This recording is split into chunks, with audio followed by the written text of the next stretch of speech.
রাতের আকাশের তারা, ফেরেশতা, শয়তান ও রহস্যময় সৃষ্টি।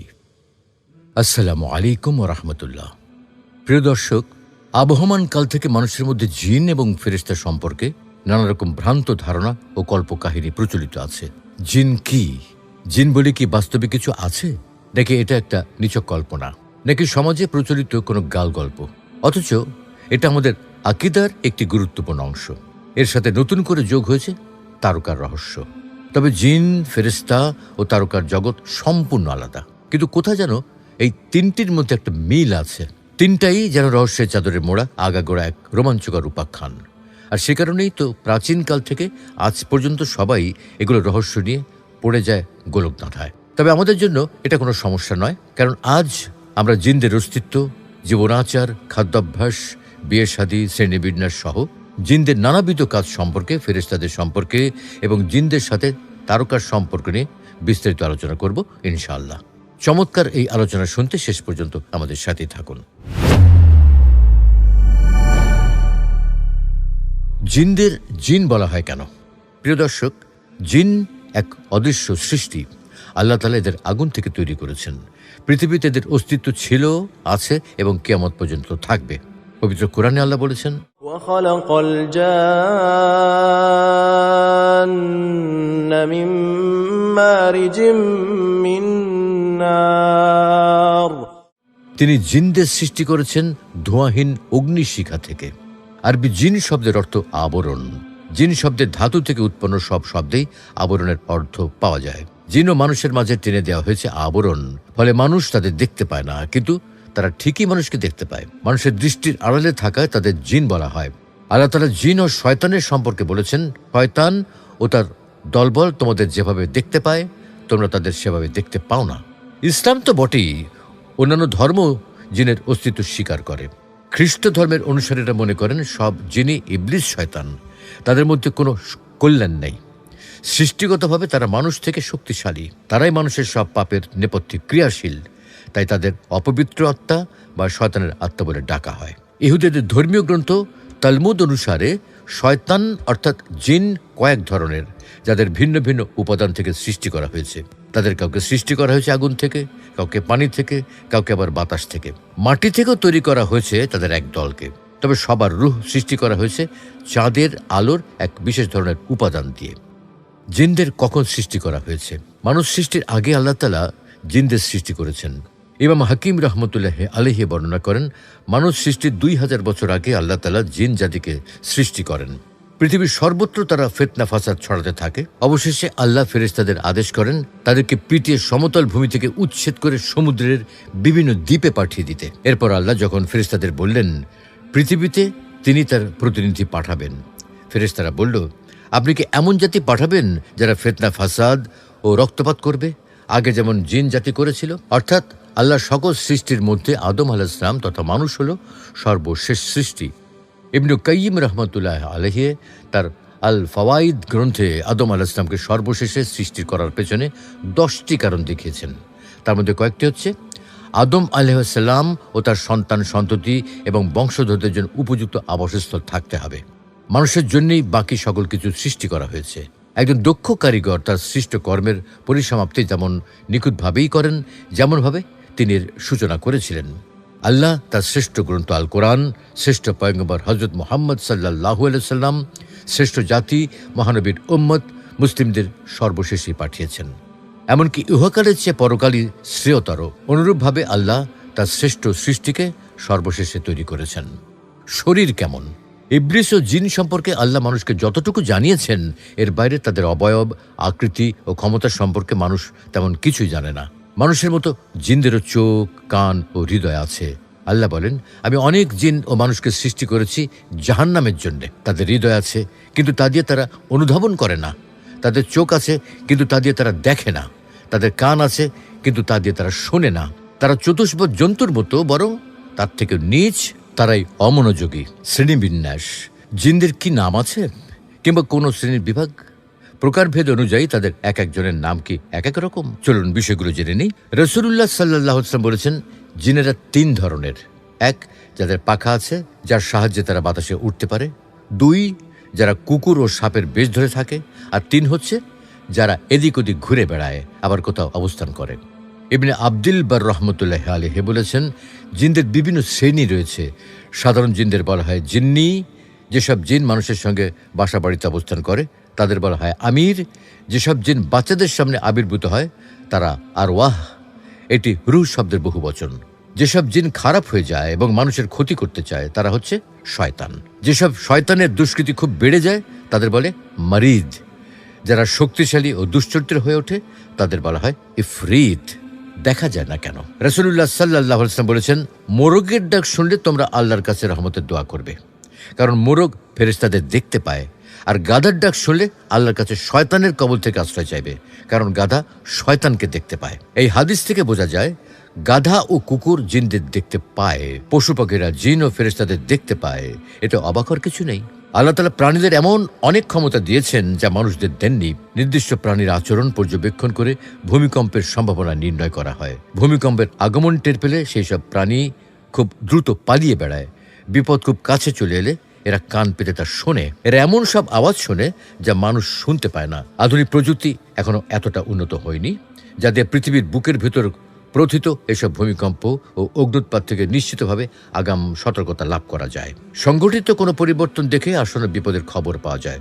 অথচ আল্লাহ ছোট ছোট এইসব প্রাণীকে এমন কিছু ক্ষমতা দিয়েছেন যার সাহায্যে এরা এই ধরনের অনেক আগাম খবর জানতে পারে। আল্লাহ পশু পাখিদের বিশেষ সক্ষমতা দিয়েছেন, তাই তারা জিন ও ফেরেশতাদের দেখতে পায়। এতে আশ্চর্যের কিছু নেই। ইমাম বুখারী মুসআব ইবনে উমাইর রাদিয়াল্লাহু তাআলা আনহুর এক ঘটনা উল্লেখ করেছেন। তার ঘোড়া রাতে কোরআন তেলাওয়াতের সময় যে ছোটাছুটি করছিল তা মূলত ফেরেশতাদের দেখার কারণে। রাসূলুল্লাহ সাল্লাল্লাহু আলাইহি ওয়াসাল্লাম মুসআব রাদিয়াল্লাহু তাআলা আনহুকে বললেন, তারা ছিল ফেরেশতা, তোমার সুমধুর তেলাওয়াত শুনতে তারা জড়ো হয়েছিল। যদি তুমি তেলাওয়াত করতেই থাকতে সকালে মানুষ তাদের দেখতে পেত। তারাও মানুষদের থেকে আড়াল হতো না। কোথায় বাস করে? রাসূলুল্লাহ সাল্লাল্লাহু আলাইহি ওয়াসাল্লাম কার বিশিষ্ট ভূমিতে প্রবেশ করতে নিষেধ করেছেন, কারণ সেটা তোমাদের ভাই জিনদের আবাসস্থল। রাসূলুল্লাহ সাল্লাল্লাহু আলাইহি ওয়াসাল্লামকে জিজ্ঞাসা করা হলো, কার কি? তিনি বলেন, ঘন ঝাড় জঙ্গল গাছপালা বিশিষ্ট নিম্নাঞ্চল। এছাড়া জনবসতি, শৌচাগার, গোসলখানা, নোংরা ও অপবিত্র স্থান, আবর্জনার স্তূপ এবং কবরস্থানে দুষ্ট জিন শয়তান বিচরণ করে। হাদিসে শৌচাগার দ্বারা উদ্দেশ্য হলো যেখানে নাপাকি থাকে বা শরীর বস্ত্রহীন করতে হয়, সেই সব স্থানে শয়তানের আনাগোনা থাকে। মানুষকে বিবস্ত্র করা শয়তানের অন্যতম একটি মিশন, কারণ আল্লাহর এবং বান্দার মাঝে আবরণ হলো লজ্জা। আদম ও হাওয়া আলাইহিস সালাম যখন আল্লাহর আদেশ অমান্য করেছিলেন, প্রথমেই তাদের শরীর থেকে জান্নাতি পোশাক খুলে গিয়েছিল। খাদ্য ও পানীয়, শৌচকর্ম সম্পাদনের জন্য রাসূলুল্লাহ সাল্লাল্লাহু আলাইহি ওয়াসাল্লাম একবার আবু হুরায়রা রাদিয়াল্লাহু তাআলা আনহুকে কিছু পাথর নিয়ে আসতে বললেন, তবে হাড় বা গোবর আনতে নিষেধ করলেন। আবু হুরায়রা রাদিয়াল্লাহু তাআলা আনহু কাপড়ে করে কিছু পাথর এনে সেগুলো নবীজি সাল্লাল্লাহু আলাইহি ওয়াসাল্লামের পাশে রেখে চলে গেলেন। নবীজি সাল্লাল্লাহু আলাইহি ওয়াসাল্লাম কাজ সেরে ফিরে আসার পর আবু হুরায়রা জিজ্ঞাসা করলেন, ইয়া রাসূলুল্লাহ, হাড় ও গোবরের সমস্যাটা কি? তিনি উত্তর দিলেন, সেগুলো জিনদের খাবার। নসিবিন শহরে জিনদের একটি প্রতিনিধি দল এসেছিল। তারা সবাই খুব ভালো জিন। আমার কাছে খাবার সম্পর্কে জিজ্ঞাসা করেছিল। আমি আল্লাহর কাছে তাদের জন্য দোয়া করি, তাই তারা যে হাড় বা গোবরের পাশ দিয়ে যাবে তাতেই নিজেদের জন্য খাবার খুঁজে পাবে। বিয়ে ও সন্তান সন্ততি, জিনদের মধ্যে বিয়ের প্রচলন রয়েছে। জিন ও শয়তান একই জাতি, একই উপাদান দিয়ে তাদের সৃষ্টি করা হয়েছে। মানুষের মতো তাদেরও সংখ্যা বৃদ্ধি হয় প্রজননের মাধ্যমে। জিনরাও স্ত্রী সহবাস করে, তাদেরও আছে প্রবৃত্তির চাহিদা। জান্নাতের হুরদের বর্ণনা করতে গিয়ে আল্লাহ তাআলা বলেন, যাদের এর আগে কোনো মানুষ বা জিন সম্ভোগ করেনি। এই আয়াতের ভিত্তিতে কাতাদা রহমতুল্লাহি আলাইহি বলেন, মানুষের মতো জিনরাও সন্তান জন্ম দেয়। ইমাম বাইহাকি রহমতুল্লাহি আলাইহি বর্ণনা করেন, ইবলিস বনি আদমের বিরুদ্ধে লড়াই করতে আল্লাহর কাছে তার সন্তান বৃদ্ধির জন্য দরখাস্ত করলে আল্লাহ তাআলা ইবলিসের আবেদন মঞ্জুর করেন। জিনের সঙ্গে মানুষের বিয়ে, মানুষ ও জিন আলাদা জাতি, মৌলিক উপাদান ভিন্ন হওয়া এটির বড় প্রমাণ। অধিকাংশ ফকিহ জিনের সঙ্গে মানুষের বিয়ে শাদী নিষেধ করেছেন, চাই সে পুরুষ হোক বা নারী। আল্লাহ বলেন, আল্লাহর অন্যতম একটি নিদর্শন হলো তোমাদের থেকেই তিনি তোমাদের সঙ্গিনী সৃষ্টি করেছেন, যাতে তোমরা তাদের কাছে প্রশান্তি লাভ করতে পারো, আর সুদৃঢ় করেছেন তোমাদের পরস্পরের মাঝে দয়া ও ভালোবাসা। নিশ্চয়ই এর মাঝে রয়েছে চিন্তাশীলদের জন্য বহু নিদর্শন। এই আয়াতের ব্যাখ্যায় মুফাসসিররা বলেছেন, আল্লাহ পুরুষের সঙ্গী হিসেবে নারী জাতিকে সৃষ্টি করেছেন সমগোত্রীয় এবং একই উপাদান থেকে। আনাস ইবনে মালিক রাদিয়াল্লাহু তাআলা আনহুর কাছে ইয়েমেনের এক সম্প্রদায় জিজ্ঞাসা করে, একটি পুরুষ জিন আমাদের গোত্রের এক নারীর ব্যাপারে বিয়ের প্রস্তাব দিয়েছে। তারা ভেবেছিল এই ধরনের বিয়ে হালাল হবে, আমরা কি তা কবুল করব? উত্তরে তিনি বলেন, আমি তো ভীষণ অপছন্দ করি। এর দ্বারা বরং ফিতনাই বৃদ্ধি পাবে, কারণ যখন কোনো গর্ভবতী নারীকে জিজ্ঞাসা করা হবে এটা কার সন্তান, সে বলবে জিনের। আমল ইবাদত। পবিত্র কোরআনে ইরশাদ হয়েছে, আমি জিন ও মানব জাতিকে সৃষ্টি করেছি একমাত্র আমার ইবাদত করার জন্যে। হাসরের ময়দানে মানুষের মতো জিনদেরও হিসাব নিকাশ হবে, প্রতিদান স্বরূপ দেওয়া হবে জান্নাত ও জাহান্নাম। ইসলামে মানুষ ও জিনদের ইবাদতের পদ্ধতি একই। শুধু তাই নয়, জিনদের মধ্যে রয়েছে মানুষের মতো ধর্ম বিভাজন। জিনদের কিছু সদস্য সৎকর্মশীল এবং কিছু এর ব্যতিক্রম। তারা ইমানদার এবং কাফের বিভিন্ন দলে বিভক্ত।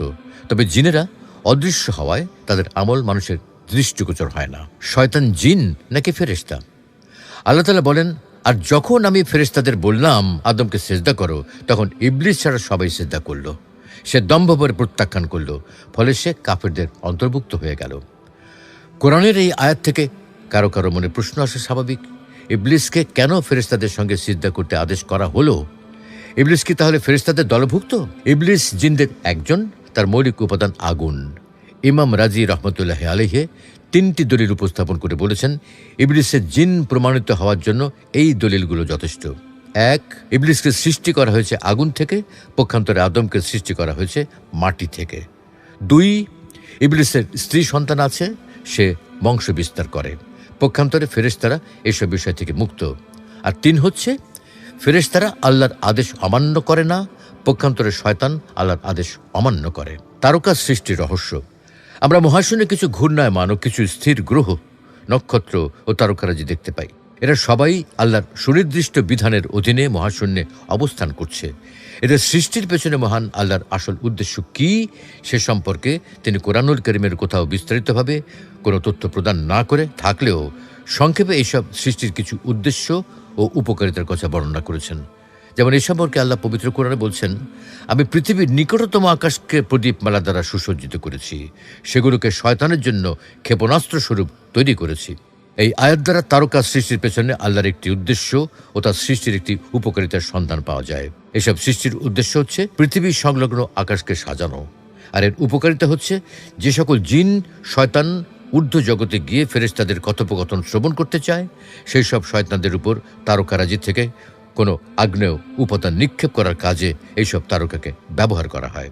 ইমাম কুরতুবী রহমতুল্লাহ আলাইহি বর্ণনা করেন, নক্ষত্র রাজিকে শয়তান বিতাড়িত করার জন্য নিক্ষেপ করার অর্থ এরূপ হতে পারে যে নক্ষত্র রাজি থেকে কোনো আগ্নেয় উপাদান শয়তানের দিকে নিক্ষেপ করা হয় এবং নক্ষত্র রাজি স্বস্থানেই থেকে যায়। সাধারণ দর্শকের দৃষ্টিতে এই অগ্নিস্ফুলিঙ্গ নক্ষত্রের ন্যায় গতিশীল দেখা যেতে পারে। এই দৃষ্টিকোণ থেকেই এটাকে তারকা খসে যাওয়া বলা হতে পারে।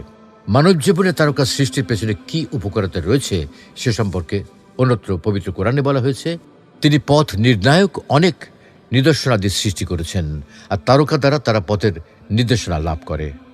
অপর আয়াতে বলা হয়েছে, তিনি হলেন সেই সত্তা যিনি তোমাদের জন্য তারকারাজি সৃষ্টি করেছেন, যাতে তোমরা এর দ্বারা স্থূল ও সমুদ্রের অন্ধকারে পথ প্রাপ্ত হও।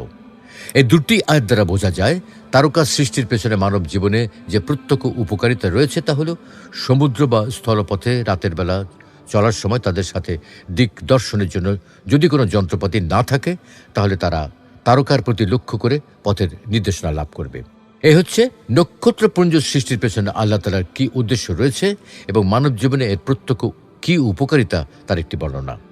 এর বাইরে যদি আমরা বিজ্ঞানের আলোকে তারকা সৃষ্টির উদ্দেশ্য সম্পর্কে বলতে যাই, তাহলে এটুকু বলতে পারি যে বিশ্বজগৎ সুষ্ঠুভাবে একটি নির্দিষ্ট সময়সীমা পর্যন্ত পরিচালিত হওয়ার জন্য মহান আল্লাহ মহাশূন্যে এইসব গ্রহ, নক্ষত্র ও তারকাজি সৃষ্টি করেছেন।